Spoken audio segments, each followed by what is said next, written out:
Bismillahirrahmanirrahim. Alhamdulillahirabbil alamin. Wassalatu wassalamu ala nabiyina Muhammadin wa ala alihi wa sahbihi ajma'in, amma ba'd. Kembali kita membaca kitab Syurut La Ilaha Illallah wa Nawaqidul Islam karya Syekh Muhammad Said Raslan hafizahullah taala. Nah, kita sudah sampai pada bab Nawaqidu La Ilaha Illallah. Bab pembatal-pembatal dari la ilaha illallah atau pembatal keislaman. Beliau mengatakan, wa dzakara al-ulama'u rahimahumullahu fi babi hukmil murtaddi anna al-muslima qad yartaddu an dinihi. Nas'alullaha al-afiyata. Para ulama menyebutkan, semoga Allah merahmati mereka, mereka menyebutkan dalam bab hukum terhadap orang yang murtad, bahwasanya seorang muslim bisa murtad dari agamanya. Nas'alullaha al-afiyata, semoga Allah kita mohon kepada Allah Ta'ala al-afiyah, keselamatan dari hal tersebut. Orang muslim bisa jadi statusnya berubah menjadi non-muslim. Bisa jadi dia keluar dari Islam. Bi anwa'in katsiratin minan nawaqidhi allati tuhillu damahu wa malahu. Dengan melakukan berbagai nawaqid, melakukan banyak nawaqid, pembatal-pembatal keislaman yang membuat darahnya itu halal dan hartanya itu halal. Maksudnya darahnya halal dan hartanya halal adalah dia boleh diperangi dan dia boleh dihukum dengan hukuman mati. Namun yang melakukan ini adalah ulil amri, ya, bukan setiap orang. Ya, dia boleh diperangi karena statusnya non-muslim dengan peperangan yang syar'i, ya, bukan dengan peperangan yang sembarangan. Yang melakukan adalah ulil amri. Ya, kemudian dia bisa dihukum mati. Kalau dia murtad, yang melakukan juga ulil amri, ya, dengan proses-proses yang sesuai dengan syariat, sesuai dengan prosedur yang dibahas dalam kitab-kitab fikih. Ya, maka ini maksudnya halal harta dan darahnya. Wa yakunu biha kharijan minal Islam. Dan dengan melakukan pembatal-pembatal tersebut, dia menjadi orang yang keluar dari Islam. Dan ikhwah fillah wa akhwati fiddin rahiman wa rahimakumullah, perlu diketahui bahwasanya sebelum kita bahas pembatal-pembatal keislaman, bahwasanya tidak mesti orang yang melakukan salah satu dari pembatal keislaman ini langsung dia keluar dari Islam, langsung dia kafir. Tidak demikian, ya. Adapun dalil-dalil yang membahas masalah kalau melakukan begini maka kafir, kalau seperti ini maka keluar dari Islam, kalau seperti itu maka bukan muslim, maka ini dalil-dalil wa'id, dalil-dalil ancaman yang sifatnya mutlak, ya. Maka tidak bisa langsung kita terapkan pada muayyan. Jadi takfir, vonis kafir secara mutlak dalam Al-Quran atau hadis tidak bisa kita terapkan langsung kepada muayyan, kepada orang secara spesifik, kepada individu tertentu, kepada Pak Fulan, kepada Bu Fulanah. Ya. Untuk menetapkan, untuk memvonis kepada individu tertentu, kepada orang secara spesifik, kepada Pak Fulan, kepada Bu Fulanah, maka ini dibahas dalam bab takfir, dalam bab vonis kafir. Dan ini ada kaidah-kaidahnya, dan ada adab-adabnya, dan ada aturan-aturannya, tidak sembarangan. Dan ini belum kita bahas, dalam kitab ini tidak ada, ya.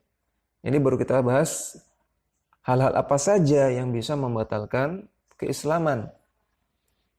Yang faedahnya tentunya kita harus hindarkan dari pembatal-pembatal keislaman ini. Dan juga kalau kita melihat orang yang melakukan pembatal keislaman ini, maka kita ingkari dan kita nasihati, kita dakwahi. Dan juga orang yang melakukan pembatal-pembatal keislaman ini, maka statusnya bisa jadi dia kafir, bisa jadi dia belum kafir. Ya. Karena tadi untuk memvonis orang secara spesifik, nah ini ada kaidah-kaidahnya.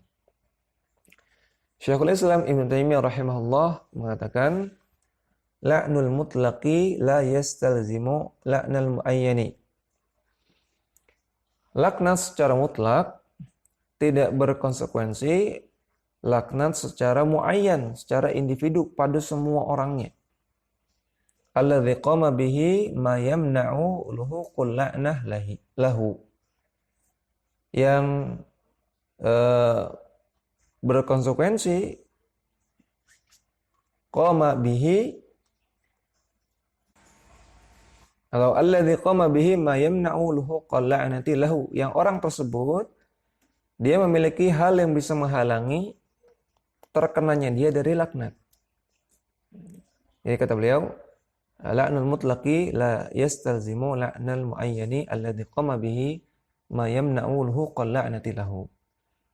Laknat secara mutlak, secara umum tidak berkonsekuensi orang-orang secara spesifik, secara individu terkena laknat itu semua selama orang-orang ini memiliki hal yang menghalangi dia dari terkenanya laknat. Wa kadzalika at-takfirul mutlaqu wal wa'idul mutlaqu. Demikian juga takfir, vonis kafir secara mutlak. Demikian juga diancamnya pelaku-pelaku dosa secara mutlak. Maka tidak berlaku juga kepada muayyan. Tidak langsung berlaku kepada semua muayyan, kepada semua individunya. Walihada kana al-wa'idul mutlaqu fil kitab was sunnati masyrutan bi thubuti syurutin wa intifai mawani'a. Oleh karena itu, ancaman yang mutlak di dalam Al-Qur'an dan As-Sunnah itu masyrutan, diberikan syarat-syarat, diberikan ketentuan, yaitu thubutu syurutin wa intifai mawani'. Terpenuhinya syarat-syarat dan tidak ada penghalangnya. Artinya seseorang tersebut secara muayyan, Pak Fulan, melakukan pembatal keislaman. Maka dia baru dikatakan kafir kalau sudah terpenuhi syarat-syaratnya dan tidak ada penghalang-penghalang yang membuat dia tidak bisa dikafirkan. Jadi ada syarat-syarat dan ada penghalang-penghalang. Namun pada kitab ini kita tidak bahas masalah tersebut. Masalah syarat-syaratnya apa saja, penghalang-penghalangnya apa saja, dan mudah-mudahan insyaallah pada kitab-kitab selanjutnya bisa kita bahas. Namun secara ringkasnya kita tidak bisa menjatuhkan vonis kafir secara sembarangan kepada individu-individu tertentu secara spesifik. Namun tetap kita harus peringatkan dia, kita dakwahi dia, kita ingkari dia. Karena dengan dia melakukan pembatal keislaman, bisa jadi ada kemungkinan dia keluar dari Islam. Bisa jadi dia orang-orang yang terpenuhi syarat-syaratnya untuk dikafirkan dan tidak ada penghalang, bisa jadi. Makanya berbahaya ketika dia melakukan pembatalan keislaman, berbahaya. Tetap kita ingkari, tetap kita nasihati. Namun tidak boleh sembarangan kita memvonis dia sebagai orang yang kafir. Kemudian di sini Syekh Muhammad Said Raslan mengatakan, wa min akhtarin nawaqidhi wa aktsariha wuqu'an asyratu nawaqid. Di antara pembatal-pembatal keislaman dan yang paling banyak terjadi itu ada 10 pembatal. Maka dalam kitab ini dibahas 10 pembatal keislaman. Bukan berarti cuma ada 10. Namun ini yang paling berbahaya dan paling banyak terjadi kata beliau. Awaluha yang paling pertama, asyirku fi ibadatillahi. Berbuat syirik kepada Allah. Allah subhanahu berfirman, innallaha la yaghfiru an yushraka bihi wa yaghfiru ma duna dzalika liman yasha.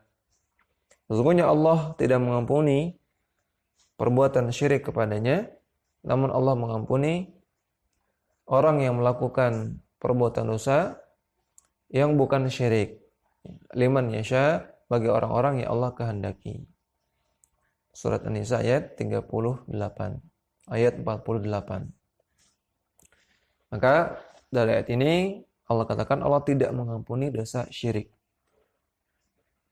Wa Jalla wa ala, dan Allah Jalla wa ala berfirman, innahu man yusyrik billahi faqad harramallahu alaihi al-jannata wa ma'wahu an-nar.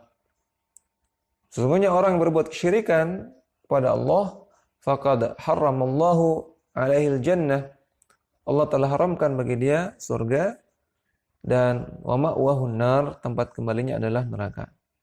Wa ma lidh-dhalimin min ansar, dan tidak ada bagi orang-orang yang zalim penolong. Surat Al-Maidah ayat 72. Wa min dzalika min hadha asy-syirki alladhi yanquddu aqdal islami wa yukhraju minal millati. Maka dari itu, di antara bentuk kesyirikan yang bisa membatalkan tali keislaman, memutuskan tali keislaman dan mengeluarkan seseorang dari agama Islam, di antaranya du'aul amwati, berdoa kepada orang mati. Wal isti'anatu bihim, dan meminta pertolongan kepada orang mati. Wan nadharu lahum, dan bernadar kepada orang mati. Ya, bernadar artinya mewajibkan kepada diri sendiri perkara yang tidak wajib asalnya. Kemudian meminta sesuatu kepada yang dinadari dengan nadar tersebut. Misalnya dengan mengatakan, wahai Mbah Fulan di kuburan ini, ya, kalau saya naik pangkat, kalau saya naik jabatan, maka saya akan bawakan sesajen. Seperti itu misalnya. Ini nadar kepada orang mati. Ya, ini termasuk kesyirikan. Wadzabahu lahum, dan menyembelih hewan untuk orang mati. Ya, menyembelih hewan dipersembahkan untuk orang mati. Fakullu dzalika min nawaqidil islami al-'azimi. Maka semua ini termasuk pembatal-pembatal keislaman yang besar. Ya, demikian yang bisa kita sampaikan pada kesempatan kali ini. Wassallallahu ala nabiyina Muhammadin wa ala alihi wa sahbihi wasallam.